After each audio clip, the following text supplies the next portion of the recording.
You want to start using Sezzle to make online payment and order? Here's how you can get it done.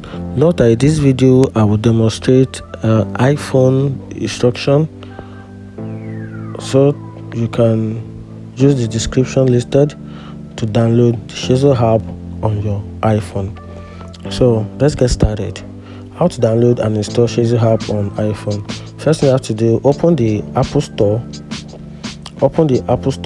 on your iPhone, search for the Sezzle in the search bar, tap on get. Once tap on get, next to the Sezzle app to download it. After that, authenticate if needed. Authenticate means if your phone required for Face ID, passcode, or your Face ID passcode.